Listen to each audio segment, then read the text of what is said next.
Hello दोस्तों, अगर आप यूपी होमगार्ड की तैयारी कर रहे हैं तो वीडियो आपके लिए है।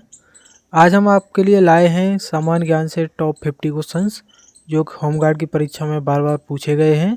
तो वीडियो को लास्ट तक ध्यान से देखिएगा। अगर आप चैनल पर नए हैं तो चैनल को सब्सक्राइब करना ना भूलें। तो चलिए बिना देरी किए वीडियो को शुरू करते हैं। तो आज का हमारा पहला सवाल है कि उत्तर प्रदेश होमगार्ड की स्थापना कब हुई। तो जो उत्तर प्रदेश होमगार्ड की स्थापना हुई थी वो 1962 में हुई थी। आपका ऑप्शन बी सही जवाब रहेगा, 1962 में। अगला सवाल है कि यूपी होमगार्ड का मुख्यालय कहाँ है। तो जो यूपी होमगार्ड का मुख्यालय है वो लखनऊ में है। आपका ऑप्शन सी सही जवाब रहेगा। अगला सवाल है कि यूपी होमगार्ड विभाग किस मंत्रालय के अंतर्गत आता है। तो जो यूपी होमगार्ड विभाग है वो गृह मंत्रालय के अंतर्गत आता है। आपका ऑप्शन ए सही जवाब रहेगा। अगला सवाल है कि यूपी होमगार्ड का महानिदेशक कौन है।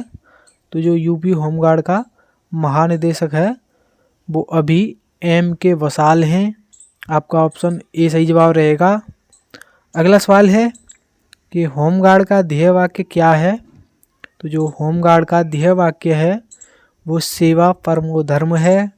आपका ऑप्शन बी सही जवाब रहेगा। अगला सवाल है कि यूपी होमगार्ड का गठन किस उद्देश्य से किया गया था।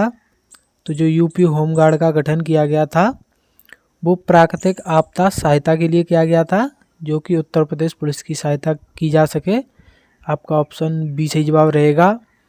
अगला सवाल है कि यूपी होमगार्ड की पहली बार भर्ती किस वर्ष हुई। तो जो यूपी होमगार्ड की पहली भर्ती हुई थी वो 1963 में हुई थी। आपका ऑप्शन ए सही जवाब रहेगा।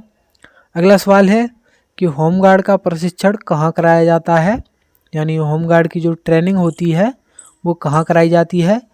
तो वो हर ज़िले के हिसाब से अलग अलग ज़िले के केंद्र पर की जाती है। आपका ऑप्शन डी सही जवाब रहेगा। अगला सवाल है कि यूपी होमगार्ड में किस पद पर सबसे उच्च रैंक होती है। तो यूपी होमगार्ड में सबसे जो उच्च रैंक होती है वो कमांडेंट जनरल पर होती है। आपका ऑप्शन सी सही जवाब रहेगा। अगला सवाल है कि होमगार्ड यूनिफॉर्म का रंग क्या होता है। जो होमगार्ड की यूनिफॉर्म होती है उसका रंग खाकी होता है। आपका ऑप्शन सी सही जवाब रहेगा। अगला सवाल है कि उत्तर प्रदेश कितने मंडलों में विभाजित है। तो जो उत्तर प्रदेश है वो 18 मंडलों में विभाजित है। आपका ऑप्शन ए सही जवाब रहेगा। अगला सवाल है कि उत्तर प्रदेश का सबसे बड़ा ज़िला कौन सा है। तो जो उत्तर प्रदेश का सबसे बड़ा ज़िला है वो लखीमपुर खीरी है। आपका ऑप्शन ए सही जवाब रहेगा। अगला सवाल है कि यूपी का सबसे छोटा ज़िला कौन सा है। तो जो यूपी का सबसे छोटा ज़िला है वो श्रावस्ती है। आपका ऑप्शन डी सही जवाब रहेगा। अगला सवाल है कि यूपी का राज्य पशु क्या है। तो जो यूपी का राज्य पशु है वो बारहसिंगा है। आपका ऑप्शन बी सही जवाब रहेगा। अगला सवाल है कि यूपी का राज्य पक्षी कौन है। तो जो यूपी का राज्य पक्षी है वो सारस है। आपका ऑप्शन डी सही जवाब रहेगा। अगला सवाल है कि यूपी का राज्य वृक्ष कौन सा है। तो जो यूपी का राज्य वृक्ष है वो अशोक का वृक्ष है। आपका ऑप्शन ए सही जवाब रहेगा। अगला सवाल है कि यूपी का राज्य पुष्प कौन है। तो जो यूपी का राज्य पुष्प है वो पलाश का फूल है। आपका ऑप्शन सी सही जवाब रहेगा। अगला सवाल है कि उत्तर प्रदेश दिवस कब मनाया जाता है। तो जो उत्तर प्रदेश दिवस मनाया जाता है वो 24 जनवरी को मनाया जाता है। आपका ऑप्शन बी सही जवाब रहेगा। अगला सवाल है कि यूपी पुलिस की स्थापना किस वर्ष हुई थी। तो जो यूपी पुलिस की स्थापना हुई थी वो 1863 में हुई थी। आपका ऑप्शन ए सही जवाब रहेगा। अगला सवाल है कि उत्तर प्रदेश का पहला मुख्यमंत्री कौन था। तो जो उत्तर प्रदेश के पहले मुख्यमंत्री थे वे गोविंद वल्लभ पंत थे। आपका ऑप्शन बी सही जवाब रहेगा। अगला सवाल है कि यूपी में कुल जिलों की संख्या कितनी है। तो जो यूपी में कुल जिलों की संख्या है वो 75 है।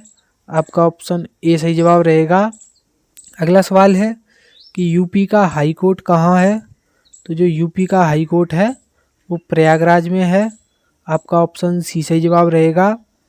अगला सवाल है कि यूपी का पहला महिला मुख्यमंत्री कौन थी, यानी यूपी की पहली महिला मुख्यमंत्री कौन थी, तो वो सुचेता कृपलानी थी। आपका ऑप्शन बी सही जवाब रहेगा। अगला सवाल है कि यूपी का सबसे बड़ा रेलवे स्टेशन कौन सा है, तो जो यूपी का सबसे बड़ा रेलवे स्टेशन है वो गोरखपुर जंक्शन है। आपका ऑप्शन ए सही जवाब रहेगा।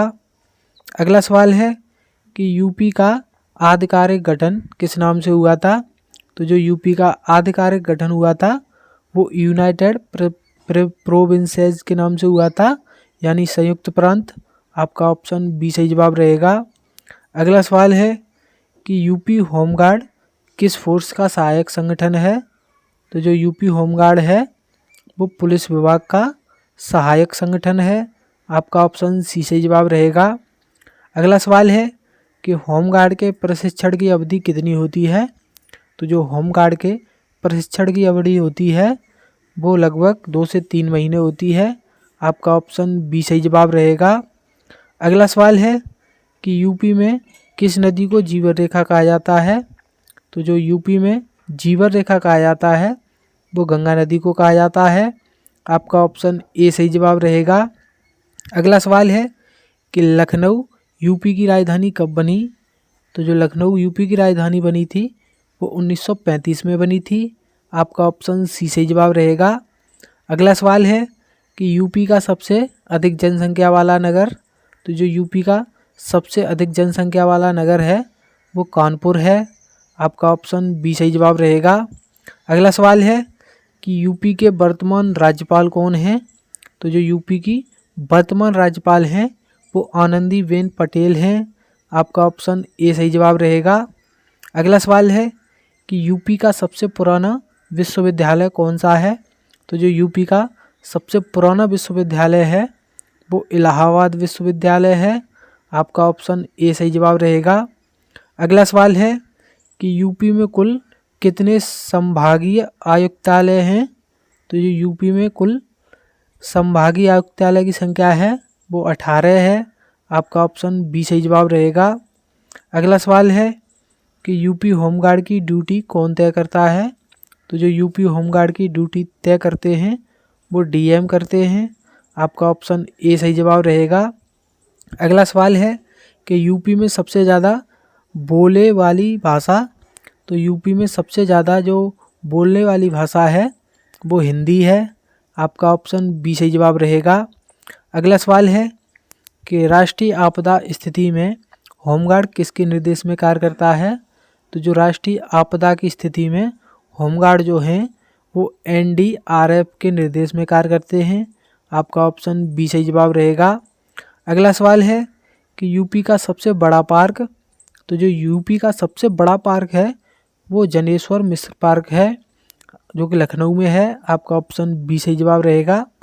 अगला सवाल है कि किस शहर को पूर्व का मैनचेस्टर कहा जाता है, तो जो पूर्व का मैनचेस्टर कहा जाता है वो कानपुर शहर को कहा जाता है। आपका ऑप्शन ए सही जवाब रहेगा। अगला सवाल है कि भारत की पहली महिला आईपीएस कौन थी, तो जो भारत की पहली महिला आईपीएस थी वो मुंबई की किरण बेदी थी।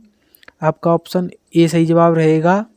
अगला सवाल है कि यूपी को भारत का हृदय क्यों कहा जाता है, तो जो यूपी को भारत का हृदय कहा जाता है वो मध्य में स्थित होने के कारण कहा जाता है। आपका ऑप्शन ए सही जवाब रहेगा।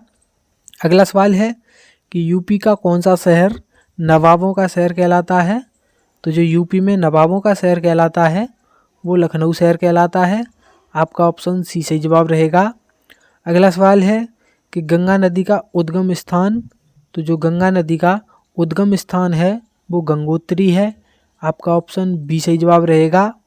अगला सवाल है कि यूपी का सबसे बड़ा एयरपोर्ट, तो जो यूपी का सबसे बड़ा एयरपोर्ट है वो जेवर जो कि अभी निर्माण के अधीन है। आपका ऑप्शन डी सही जवाब रहेगा। अगला सवाल है कि यूपी में सबसे अधिक खेती कौन सी होती है, तो जो यूपी में सबसे अधिक खेती होती है वो गेहूं की होती है। आपका ऑप्शन बी सही जवाब रहेगा। अगला सवाल है कि यूपी का सबसे ठंडा क्षेत्र कौन सा है, तो जो यूपी का सबसे ठंडा क्षेत्र है वो मुजफ्फरनगर है। आपका ऑप्शन बी सही जवाब रहेगा। अगला सवाल है कि यूपी पुलिस द्वारा जारी हेल्पलाइन नंबर, तो यूपी पुलिस द्वारा जो जारी हेल्पलाइन नंबर है वो 112 है। आपका ऑप्शन बी सही जवाब रहेगा।